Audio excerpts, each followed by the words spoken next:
Hey everyone, it's Anna here, and today I will be making a new wall hanging. And for this one, I will be using these jumbo braided cords. They are 9mm cords, and I'm really looking forward to it because the bigger the cords, the faster the project goes. You will see in the close-up that the color of these cords is this like half gray, half natural. It's a mix of those two colors, and they are braided cords, so they're very stretchy type of cord.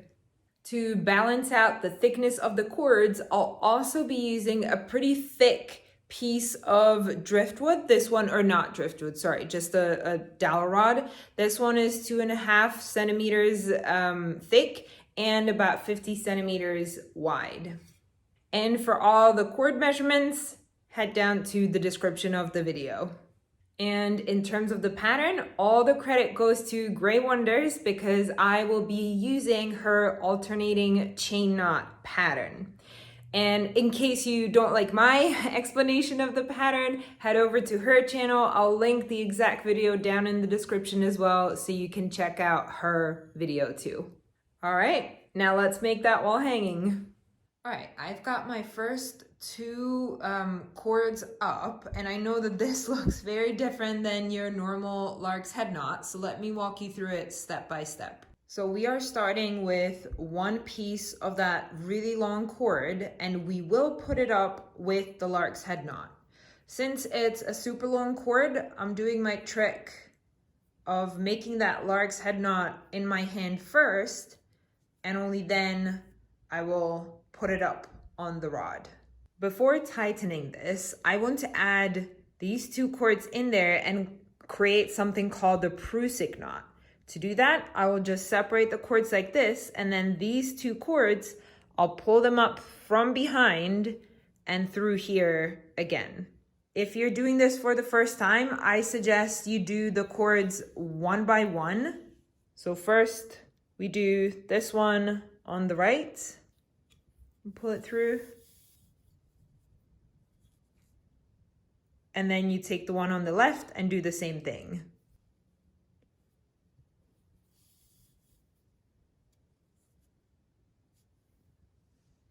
Now you've probably noticed that on here, we also have this piece of cord kind of sticking through. This is the cord which is much shorter, so I'll grab that and simply just make space for it here and pull it through, making sure it's in the middle. At this point, I will move this over and tighten it. You can also do this entire Prusik knot in your hand, but it's a bit more complicated. First, you start with that lark's head knot, and then you hold it tight down here where my thumb is. You add first this left cord, add it in there next to the left cord, and then you take the right cord, make a loop, and add it in there. Make sure it's turned in the right way. It's turned inward, and there you have it. It's the 4 cords next to each other, and you can just like this put it onto the dowel, and then you tighten it. All of my cords are up. There is a ton of them on the ground. They are really long, and now I'm ready to start the chain knot pattern. So we will start with this first set of cords. The short ones that are hanging on the sides, we will cross those in the back, just like this, creating these 2 loops on each side. And through those loops, we are going to loop these really long cords, one on each side, and pull them to the front.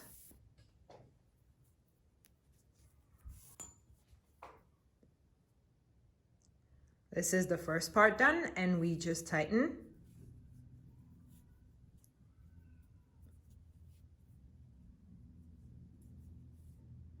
And for the second part, we repeat the crossing of the short cords in the back, And then we will again loop these two around. However, this time the cords will come in through the middle.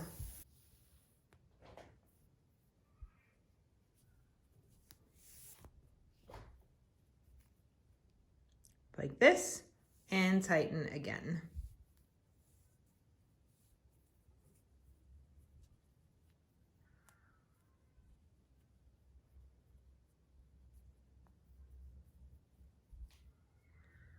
Now the tightness, we don't want it to be too tight, but also not too loose. So kind of like a perfect tension is what we're looking for here. Kind of easy, but snug in there. Let me show you again on the second one. So first, crossing in the back, then looping these two through these holes,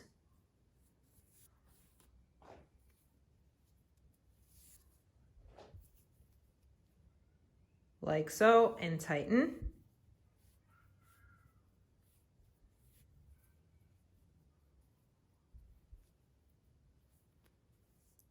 And then again, crossing in the back and looping around, but this time coming out in the middle. Okay, and tighten.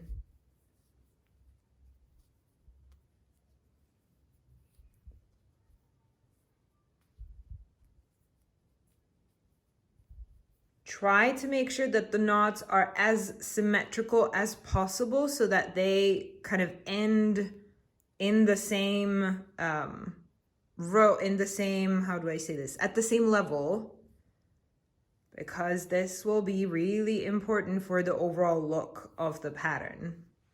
And so we will just keep doing that for the rest of that row until the very end, all the exact same knots. I've got that first row of the chain knots done, and I said in the beginning this will be the alternating chain knots pattern, and just like with any other alternating pattern, you're doing the exact same knot just with a different set of cords. So for the next row here, we are taking these two cords as our filler cords. They're the ones that are going to be doing the crossing at the back, like so. And then we're taking these two cords as the ones that are doing the looping. So same thing like we did above. First, the filler cords are crossing, and then these ones are going through the created loops. First to the front like so, and we tighten. And then the filler cords cross again in the back, and these two cords loop through the middle and come out, and we tighten. So for now, we're leaving these two cords on the side, and we just continue with the next four cords. So again, these two filler cords cross, we do the loops, and so on. So you notice that the short cords are always going to be the filler cords, and the long ones are the ones that are doing the loops over and over again. For the third row, we are again alternating, so taking these two filler cords in the back, crossing them, and then these two knotting cords and making the loops with them. And so like this, I'll keep on adding rows until I'm happy with the final length. Just always making sure that all the knots are on the same level, the same distance, like the gaps in between, etc., to make the geometric pattern look really symmetrical and nice. I'm done with all of my knots. So I've done 9 across and then 9 rows down here. And what I want to do down here is I want to add another dowel. And let me show you how I'm going to be adding that. But first and foremost, the one thing that needs to be perfect is the leveling. And actually the entire time I've been using this manual level, you know, the one that has that bubble in the middle to make sure everything is in a straight line. If you have the laser one, I think even better, that's so much easier. But what I've been doing is making sure the top is leveled, and then even down here, making sure that all the knots in the rows are more or less leveled, just to have that nice symmetry in the pattern.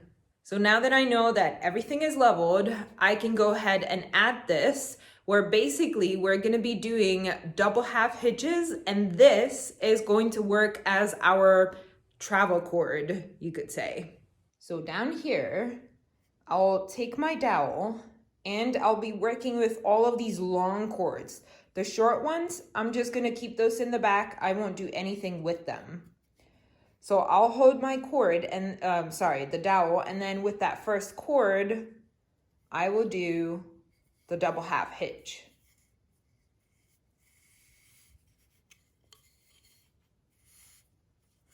It's kind of tricky when you have to be holding it like this, but that's the first one. Make sure that it's nice and tight at the, like right where the knot ends. That's where we want to have it.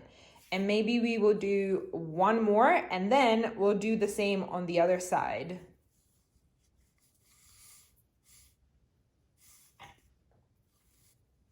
That's the first one, and then the second one over and through the loop. Just like a regular double half hitch, it's just that it's weird because instead of another cord here, you have the dowel. Okay, and now I'll move over there and do the same thing with these last two knots. So I've added it on both sides, 2 double half hitch knots, and you can see that this is definitely not straight. So again, I'll be using the level and kind of playing with the knots on the sides to make sure that it is in a straight line. And then I'll add all of those other double half hitch knots from the middle cords. And here we are. The dowel is in there nice and straight. Now the only thing left to do is, how do I finish all of these cords? And what I think I'm going to do is just a simple, like a regular simple knot. So I will do all of these cords that are short, and in the back, I will just take whichever cord is the shortest, and that's gonna be my level for that row. And then these ones that are in the front, the longer ones, I'll just do those at a different length, a little bit longer, but the same thing. Just put a little simple knot on there, and I'll show you one little trick that I'm going to do as well. So you see right here how this white filler cord is sticking out of the, the braided cord. We definitely don't want that to be there and to be visible. And so what we will do is just pull it out a little bit more, cut it off, and then we pull this back over it. And it's true that now it's hollow and it's a lot more, flat, but I think it doesn't matter if it can just be a little bit like this, like I have it here. Here I've chopped it off quite a lot. It doesn't need to be that much space in there, just the tip so that the white isn't sticking out. And I'm done, fringe and all. This was another super fun project. I'm so glad I thought of this thing and to do something like this. As I was saying in the beginning, it is definitely true that it went pretty fast with the really thick cord. However, I was so much slowed down by my perfectionism and trying to make everything level, and I was redoing like so many teeny tiny details when I saw that it wasn't aligning perfectly or as perfectly as I would like it to. So in the end, it wasn't that short. It still took me maybe like 2-3 hours to complete the entire thing, and I would say it's definitely more of an maybe intermediate pattern, or at least you need to have a lot of patience for it. So just be prepared. Oh, and just one thing that I wanted to mention, by the way, I forgot before. The reason why we were doing the Prusik knot at the top was because I was adding that second dowel here. So to make it look the same, you kind of see there is the same amount of cord on this bottom dowel as the top one. Whereas if I did just a regular lark's head knot, there would be half as many cords at the top as there are at the bottom. So that's just an FYI, my reasoning for that. I hope you've enjoyed the tutorial. Let me know if you're thinking of giving it a go, and any questions, comments, down in the comment section. I'm there all the time. So see you there. Bye.